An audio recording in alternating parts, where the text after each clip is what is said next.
Coming off a 14-win season and switching quarterbacks means there is a ton of pressure on the new kid, whether that's fair or not. Welcome to the Locked On Vikings podcast.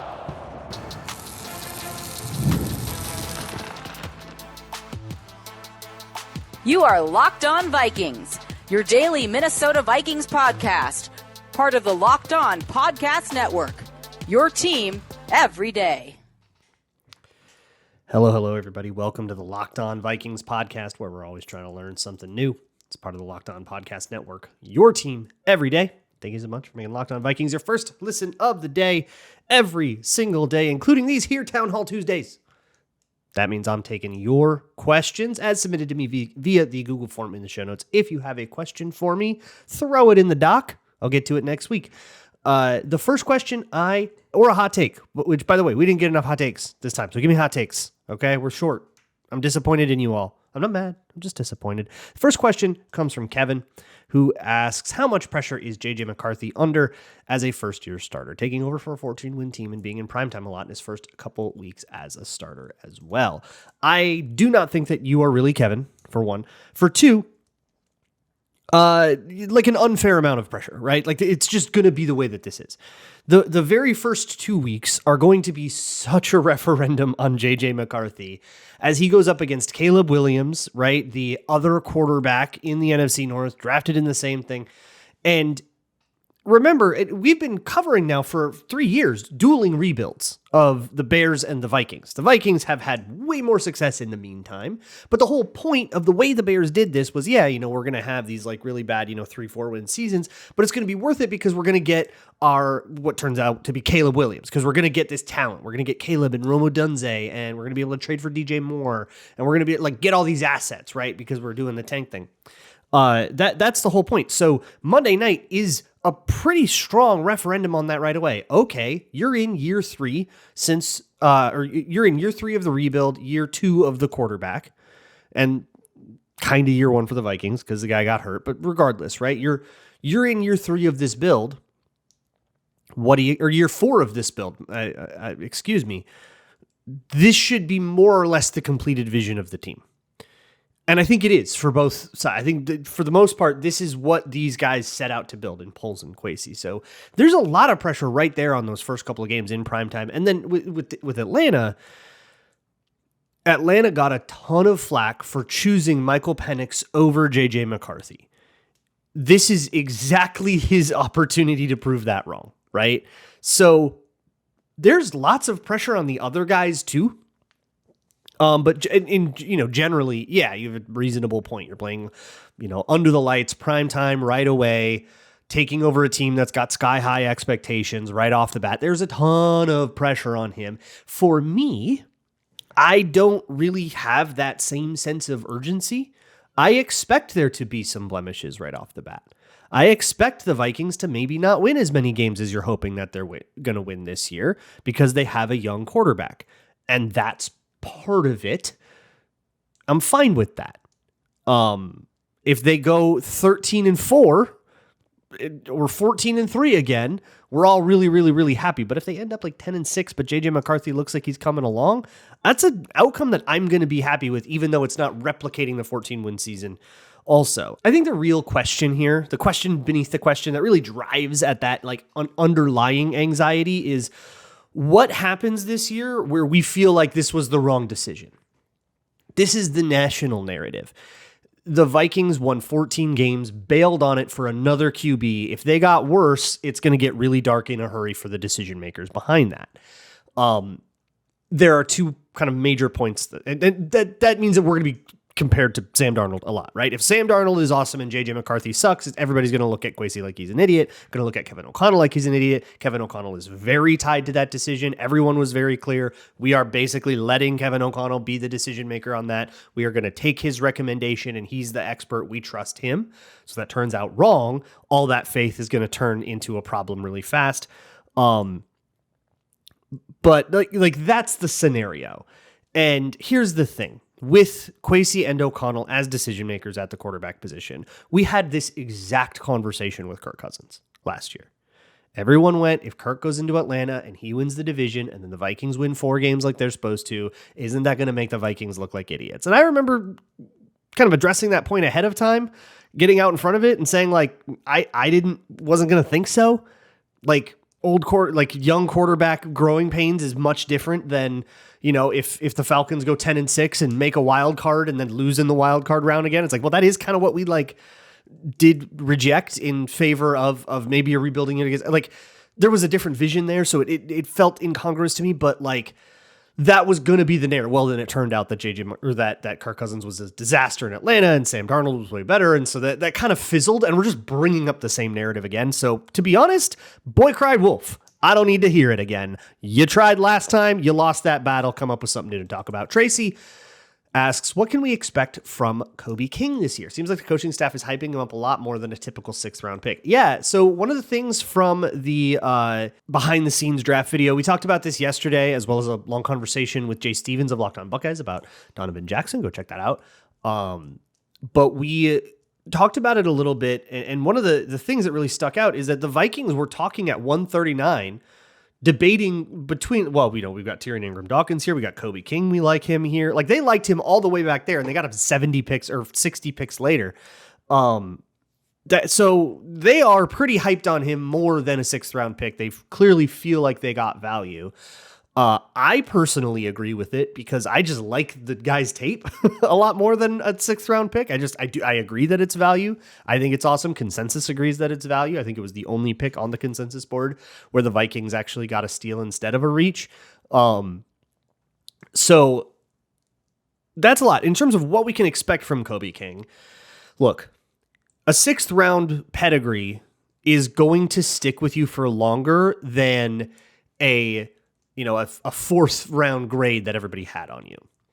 I remember Kenny Willekes. He was a 7th round pick. He was supposed to be a 3rd or a 4th round pick, but the 7th round pick kind of stayed with him. And then he got hurt and his career sort of followed accordingly. He got it a little bit, but Kobe King is going to have to shake that, right? And a 6th round pick is not guaranteed a roster spot. On this team, perhaps they stash him just because they don't like cutting draft picks and they don't like losing that team control.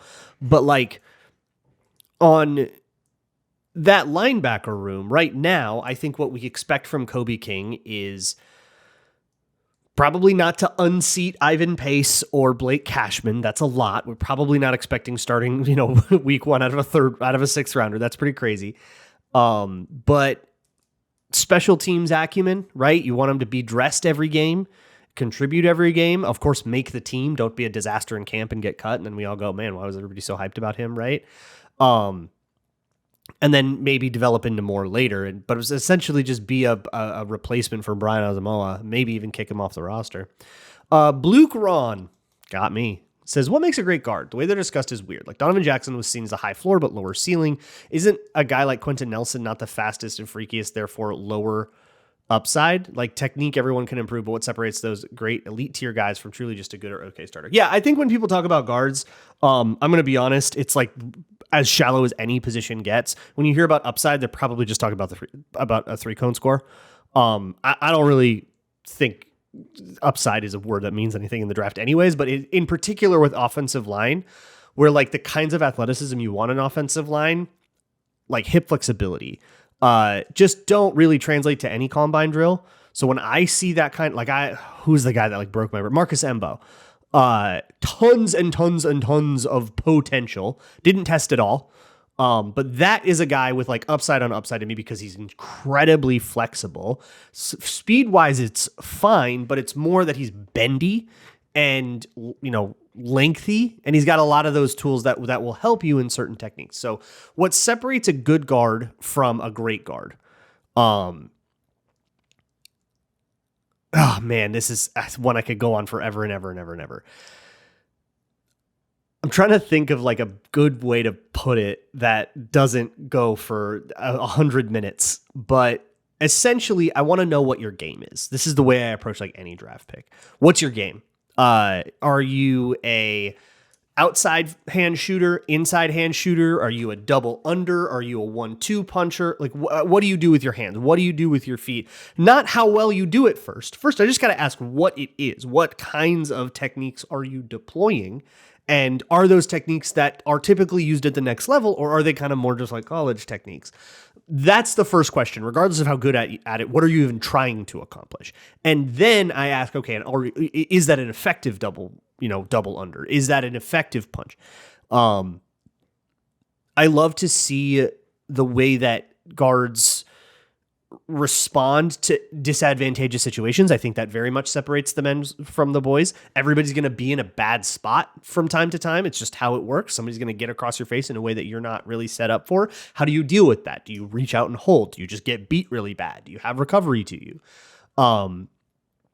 Ed Ingram, for example, was a really simple evaluation. He was an outside hand shooter, 1-2 punch. He always tried to play long, then bring his inside hand in. If he ever got beat to the outside, he would flip his hips around and try to wash you past the quarterback.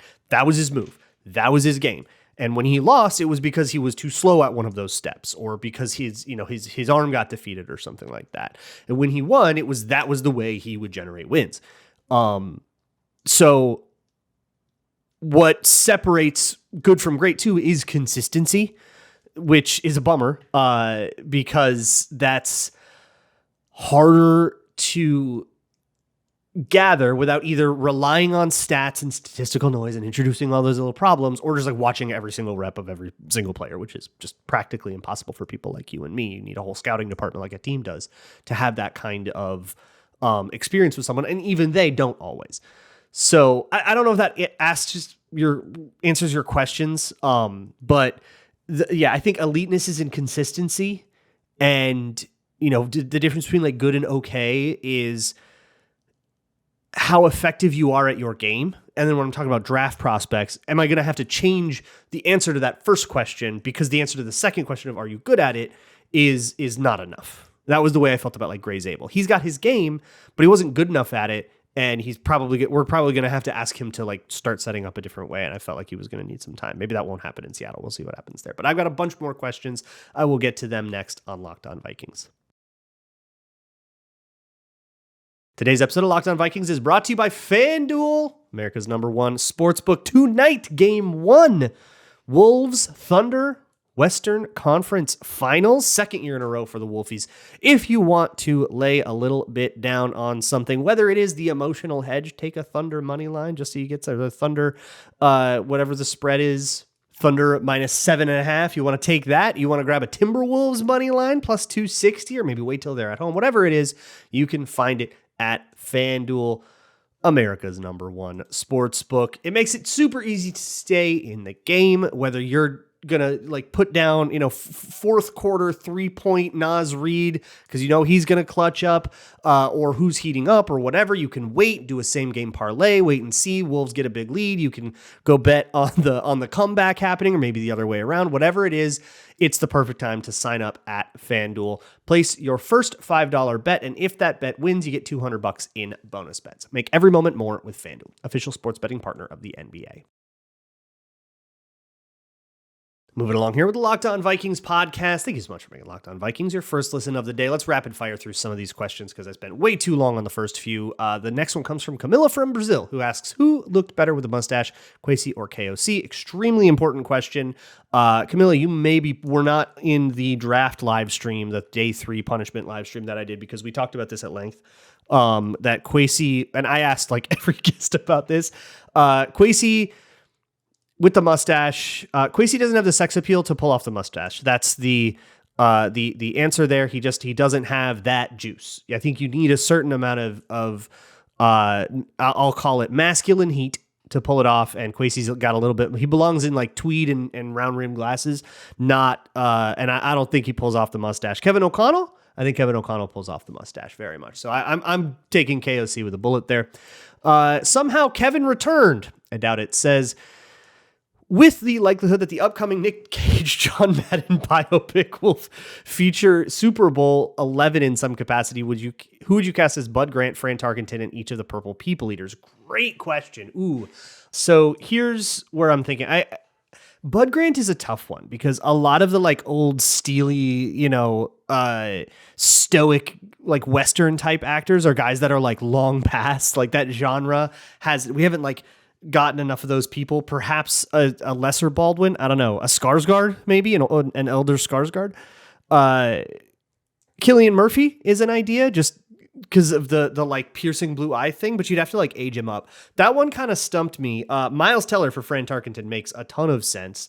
That cockiness you want, or maybe even just go straight for Glenn Powell.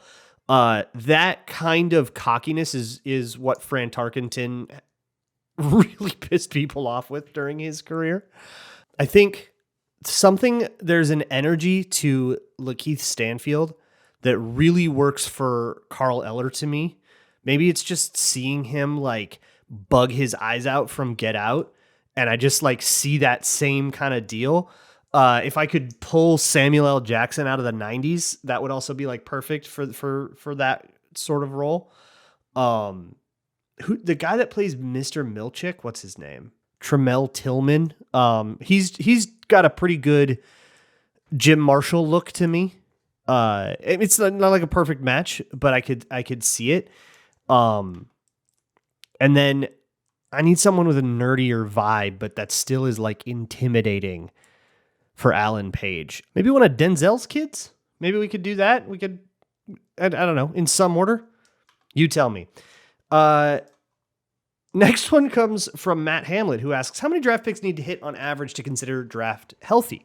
Looking back at 2022, it looks like we drafted 3 contributors plus pace. If we add 4-ish players every year, is that, you meant 2023 there, because your 3 contributors were Addison, Blackman, and Jay Ward plus pace. If we add 4-ish players every year, is that considered good roster building? Yeah, I think 2023 is a hit. I think we can just like call that one a victory at this point, because the Hawkinson element has to be considered as well. Addison and Hawkinson is already 2 like offense changing players. Ivan Pace, full on starter. If you get anything out of Blackman this year, you feel pretty good about that too. Jay Ward, I wouldn't say is a hit. 4th rounder special teams. I think you want a little bit more out of that. But I usually think of this more as like hit rate, you know, because when you're evaluating draft classes with 15 picks in it because you traded all your players away, the expectation is different, right? So it's more that, okay, you had a 4th round pick. Did you get what you expect out of a 4th round pick, and how often do you do it? And my rule of thumb there is 50-50. If you get up to the right expectation about half the time, you're feeling pretty good, which is why I never freak out too much when a player doesn't reach that. It doesn't mean that there is a cancer in the evaluation process of the Vikings. Everybody's going to miss a good chunk of them, not like every once in a while. Like you're going to miss like often. You're going to miss several a year. So it happens, and we can just identify who those guys are and move on. Jordan Larson asks, is the Everyman series your brainchild, or do the other Locked On podcasters do it too? It's my brainchild. The other Locked On, I have suggested this to other Locked On podcasters. Maybe I'm not sure. Maybe they've taken it. I wouldn't know. Because I just think it's like useful summer content, right? Like do some backstory stuff. And I think there are a couple of people who have kind of taken that idea, but not done the like full committed series the way that I do.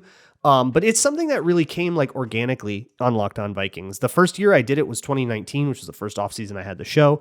And it was a lot less in depth.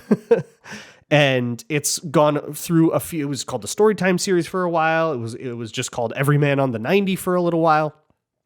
And it actually predates that.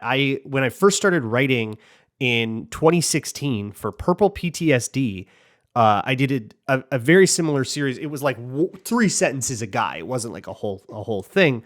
That was just like kind of context. It was like, hey, this is a small school guy and he moved from wide receiver to running back. So here he is. And that was like Mike Boone. I think Mike Boone was small school. I don't remember. Was he like Cincinnati? I don't remember. Somebody tell me what school Mike Boone went to. I don't remember, but it started there, and then it has kind of evolved through this podcast into the thing that it is today. Hambone asks, when discussing great Vikings receivers, how come Anthony Carter is consistently left out of the conversation? Man, it's a crowded room. Chris Carter, Randy Moss, Ahmad Rashad, Justin Jefferson will be in the Ring of Honor. That's just the Ring of Honor guys. Like, you got to get through a bunch of Hall of Famers, then you can get to Anthony Carter. That said, I think most of the time, if you ask a Vikings fan to name all-time top 5 receivers ever, Anthony Carter will make most of those lists. Jay Hine asks, I learned something new at the zoo today. Oh, God. Amur tigers can grow up to 550 pounds. Given that the average NFL interior OL weighs over 300 pounds and a nose tackle can withstand a double team from them in some cases, do you think that they could stop the full force of a tiger's pounce if they both line up a yard off the ball, or could the tiger be credited with a pancake? So, no. I looked this up. Apparently a tiger's, the swipe of a tiger's paw can generate 10,000 pounds of force. For comparison, a human can generate like 200 pounds if they're in good shape of force, like with just their arm. So it's not like, yeah, an O-line could lift a tiger, like could probably squat a tiger in really good shape, right? Or two of them could like gang up and lift a tiger. But you're not going to take a tiger. They're not just throwing their weight at you. There's other powers behind that. Stampede finally asked a decent question, asks, TJ Hawkinson had a perceived slump last year, with a number of analysts blaming it on coming back from injury. Remember you talking about Hawkinson actually getting open a fair amount. Do you think this lack of production was a byproduct of Sam or our offensive play calling? And based on your prior analysis of JJ McCarthy, do you think that TJ will be more or less productive?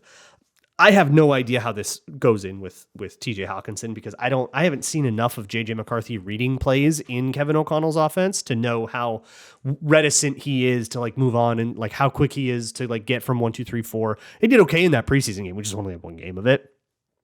And what he did at Michigan is just different, right? Like, so I'll have to kind of table the last part of that question, but yeah, I don't know why people talk about TJ Hawkinson having a perceived slump. I think it might genuinely be that they're looking up his volume stats and being like, oh, well, that's not that much. And it's like, well, yeah, he missed 7 games. So like, yeah, 455 yards, which is, boy, that's just so concerning if you forget that he missed a bunch of games. But I honestly couldn't really find any other evidence toward like a slump. His yards per game dropped a little, but not enough to really be outside the like margins of variance. His yards per route run, same thing, and still higher than most of his years with the Lions. Yeah, I don't know. He was really good. He had a couple of games where he had a 100-yard game in there. And if you look at the games where he didn't get a lot of yards, those were games where like Jordan Addison was popping off, like Seattle, or Justin Jefferson. Like that was like one of the games where TJ Hawkinson did the least was in Seattle. And it's like that offense was humming. So I think sometimes, man, I don't know, another dude takes over and other guys don't get the volume stats. And honestly, it pisses me off that people take those offensive outputs, look at the guy that didn't get a lot of yards and go, that's a problem. Like, oh my God, push your glasses up harder before I shove you in a locker. Yort says, how much would you give up for the Timberwolves to win it all this season? Vikings Anonymous for another decade. Nothing. I don't have an emotional connection to the Wolves. I'm kind of in on the bandwagon a little bit this year. It's fun. A lot of people in my life are very into it. So by osmosis, I'm into it. I'll turn on the games. I'll root for them. But the Timberwolves, you're asking the wrong guy. I'm not that close to the Timberwolves anymore in my life. It's just not where I'm at. I've got some hot takes coming up. And I don't know, maybe I'll throw in some of my own because we don't have that many, but we'll see what happens. That'll be next on Locked On Vikings.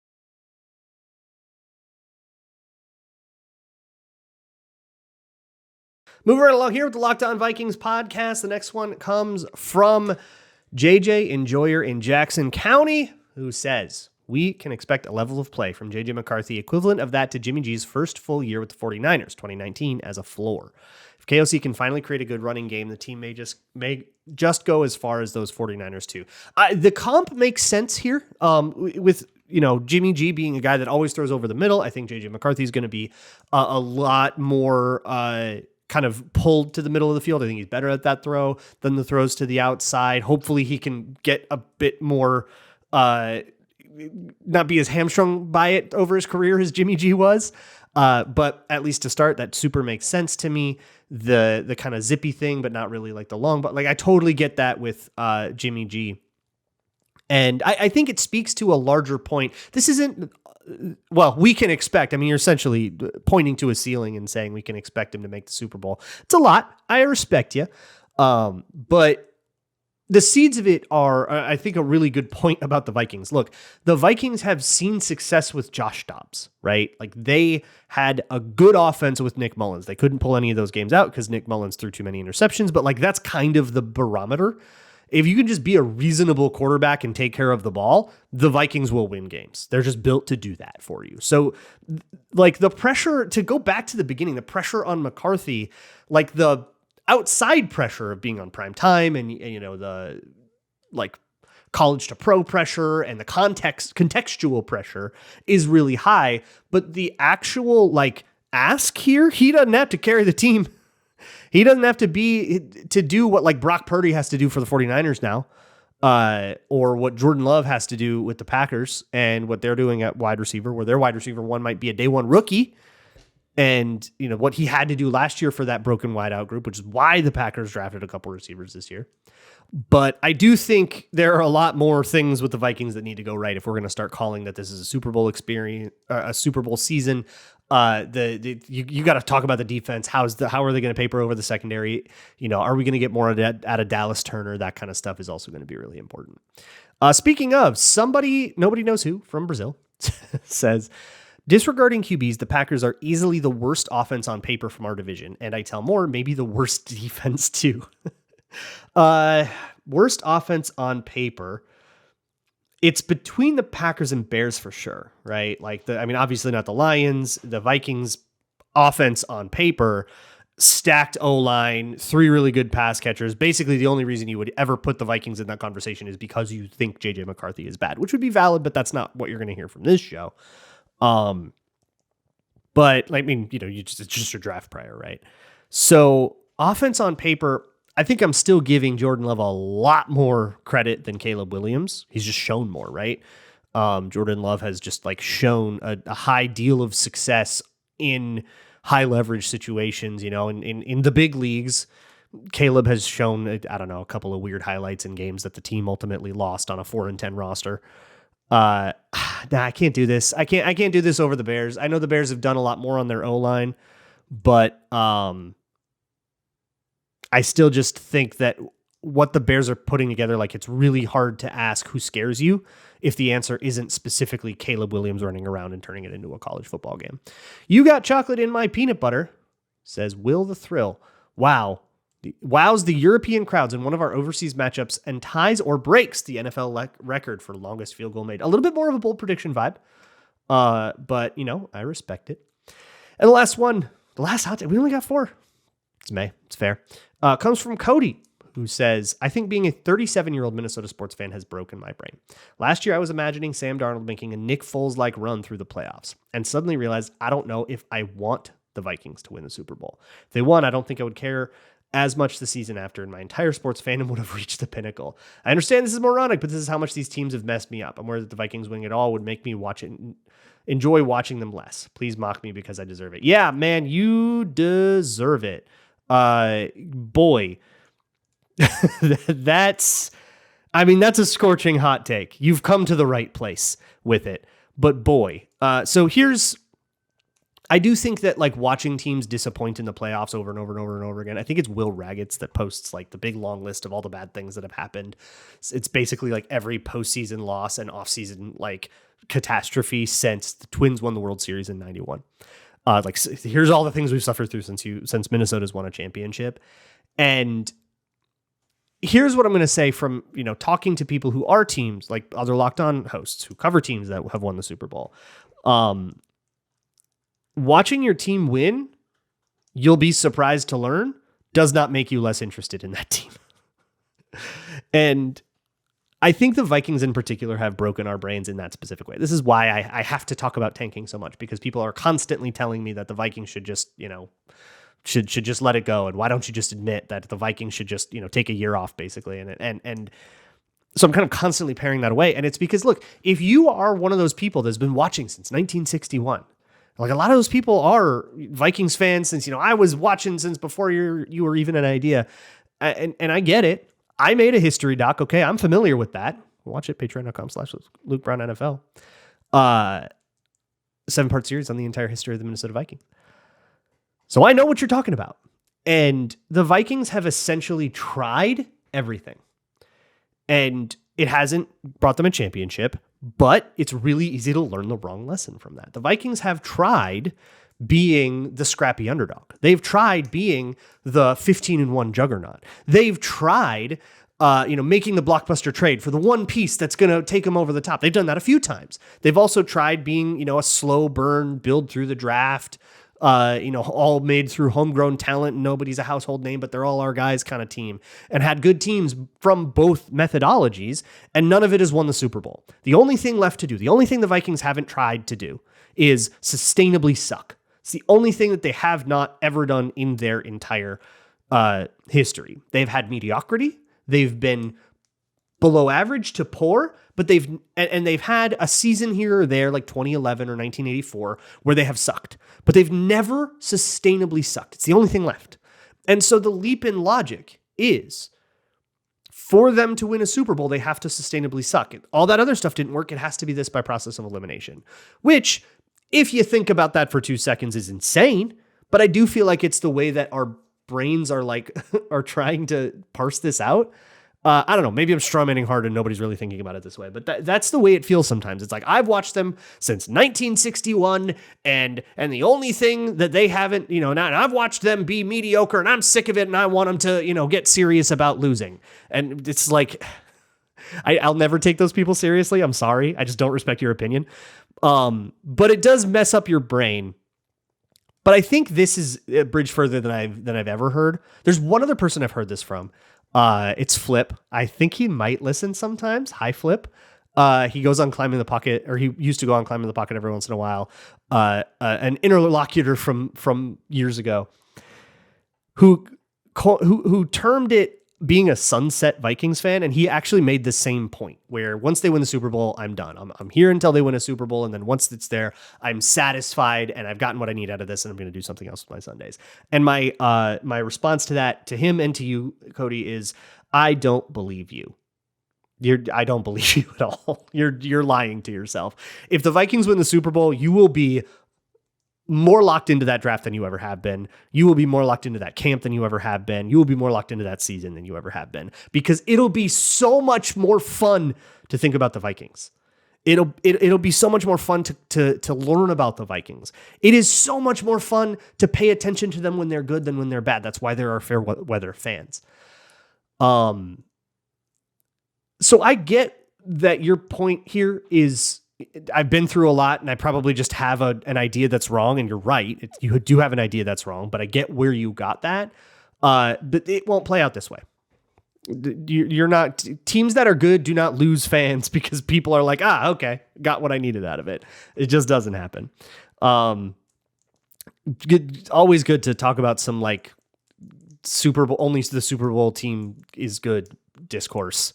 Love to engage with the lowest common denominator of team value heuristics in the middle of May. OTAs are coming up. Maybe we'll have something to talk about then. Tomorrow, I think, is going to be a big Ty Felton one. I'm putting together my Patreon video on him, and sort of the more thought out version of his evaluation, like I did with Donovan Jackson last week. So I'll hopefully be able to kind of get all my thoughts in order and kind of say, here's my argument, and agree or disagree. Here it is. And keep an eye out for that. That'll be tomorrow, probably, unless news breaks or whatever. And on Patreon, hopefully this week. I will see you all for all that. And as always, Skol.